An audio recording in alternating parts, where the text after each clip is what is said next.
Sure, I've seen the way you've looked at her. You're gone on her. What if I am? What's the matter with you? You started believing that you're really Prince Ranjit Singh? No. Well, what were you thinking of? What did you think you would do after you married that girl? Take her back to that hole I pulled you out of in Amritsar? Oh, maybe you thought that you would settle down here in Stockton, huh? And go on making people believe that you were a prince. I don't know. You don't know. Well, now you know. So you just forget it. After the Barclays party, we take the money and we move on. Do you understand? Well? No. What? I can't do it. Listen, what in the world has gotten into you? These people are practically begging for us to take their money, and all of a sudden... It's not all of a sudden. I've been wanting to quit for a long time. Well, I didn't know that. Oh, boy. You should have told me. I was going to tell you. After the last job. And then you came out with this Prince Ranjit idea. Well, I thought I could do it. You can. Yes, boy, you can. Oh, look. I know how you feel. I was ready to call it quits myself. Until I hit on this idea. Then I realized we could pull out winners. You know, this isn't like the nickel and dime stuff we've been working before, boy. This is big. This is big. We can pull 30 to 40,000 out of this town. And come to think of it, the hayseeds will think we're doing them a favor. Sure, we're letting them think they're doing something for a suffering humanity. It eases their conscience. They feel good, we feel good, everybody's happy, huh? Come on, boy. Just a few more days, and... And you'll have another idea. And we'll go on the way we have for 8 years. I want to quit now. You'll do as you're told. Is that clear? Yes. That's a good boy. That's a good boy.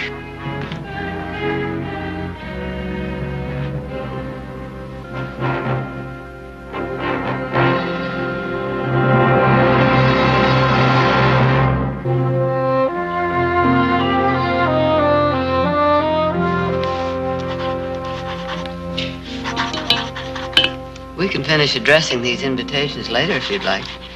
No, we'd better finish them now. Are you sure Jared's going to be home for lunch? Well, that's what he said when he left here this morning. Why? Is there something special you wanted to see him about? No, I was just wondering. Isn't it warm today? I hadn't noticed. Perhaps you'd like a nice glass of iced tea, hmm? Thank you. Laura? In here. Ah, there you are. Stopped by your house. Wong said you'd be here. Did Ranjit talk to you? He did? And said no, didn't you? How did you guess? Oh, I knew you would. I told Ranjit it's no use even asking you. Now you listen to me. You're not in love with him. You haven't got the slightest idea what love is all about. Oh, if you're going to give me that "you're just a child" speech, you can save your breath. You know, I don't have to have your permission to marry Ranjit. That's right. But may I remind you, your father's will provides that if you marry before you're 21, you forfeit his estate. He had no right to put that in his will. He did it for your protection. I must say I give him credit. He obviously knew you a lot better than I thought he did. Jared, please. I do love Ranjit. I really do. I know I'm young. Laura, I doubt very much whether youth makes much difference in your case. What do you mean? I mean, I wonder if you'll ever really know anything about love. I wonder if anyone as selfish as you are ever could, no matter how old she gets. Selfish?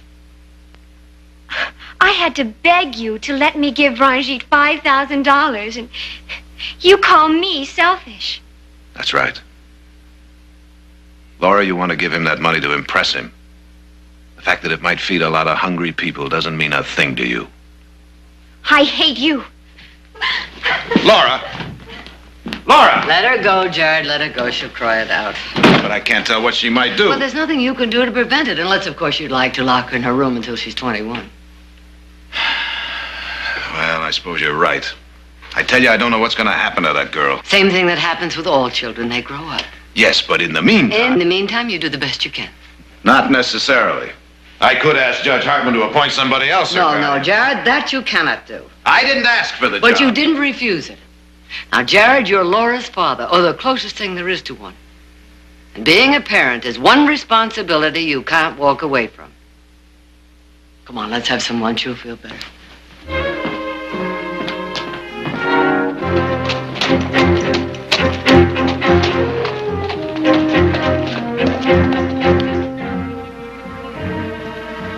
Laura, I can't let you give up your father's estate.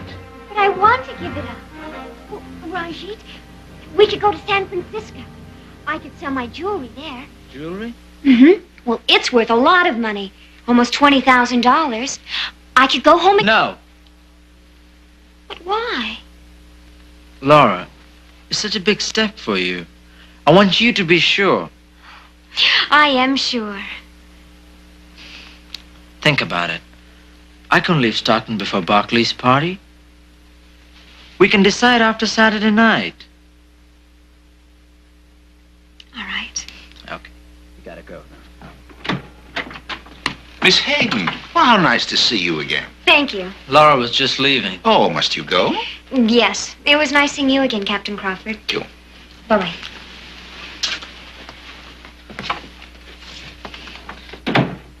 Laura just stopped by to... I know why she stopped by.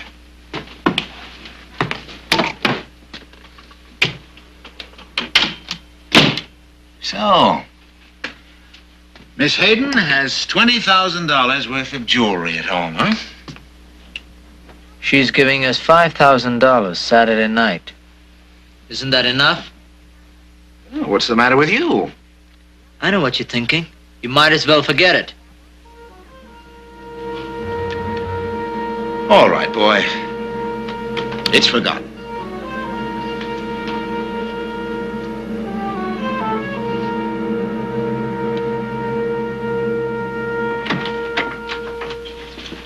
You busy? Not especially. Come on in.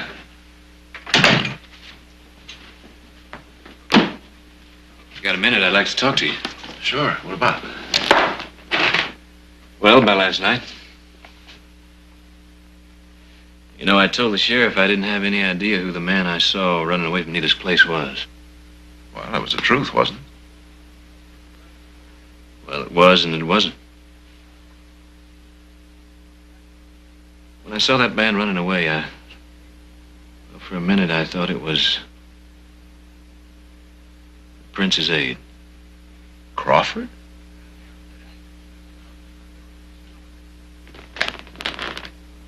What possible connection could there be between Crawford and Nita?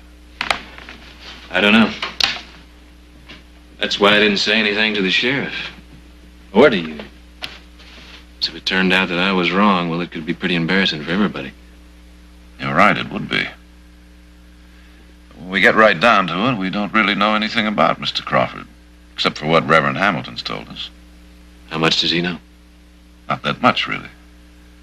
He and Crawford exchanged a couple of letters when he found out from a medical missionary in India that Crawford and the Prince were coming to this country on a fundraising tour, that's all. That sounds legitimate enough, I guess. But I still can't get it out of my head that it was Crawford. I don't see that you have much choice, Heath. You'll have to go to the sheriff. If there's anything wrong with Mr. Crawford, we better find it out right now, before this town hands a lot of money over to the Prince.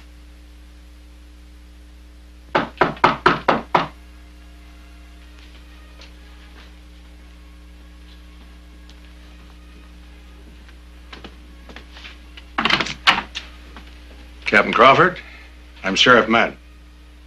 Won't you come in, Sheriff? Thank you. His Highness is resting at the moment, but I'll be glad to tell him you're here. No, Captain, it's you I came to see. Oh. Well, won't you sit down? Thank you.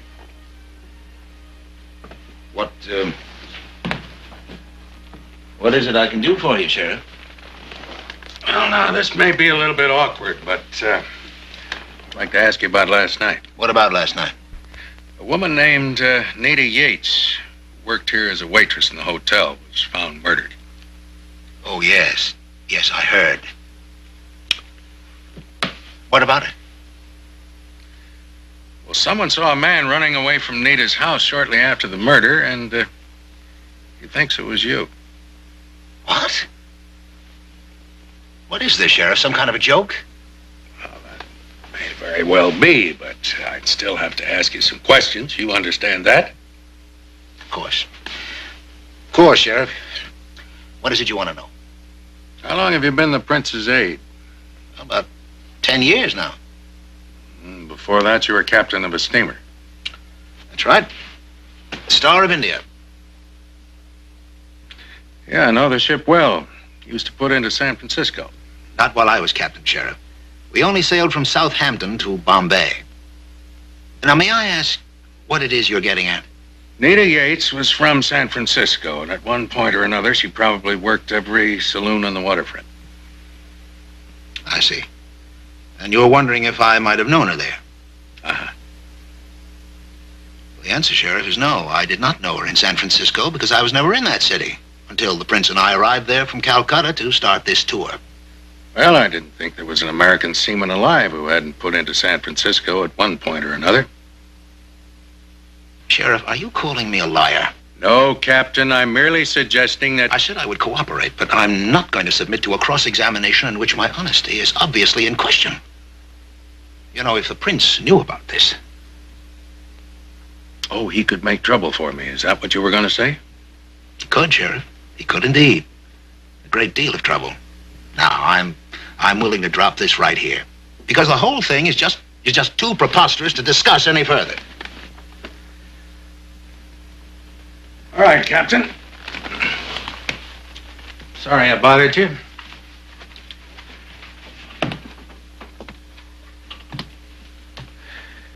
Just one thing I'm curious about. What's that? Why haven't you asked about the man who thinks he saw you last night? Why should I? Oh, no reason. Unless you just don't care, or you already know.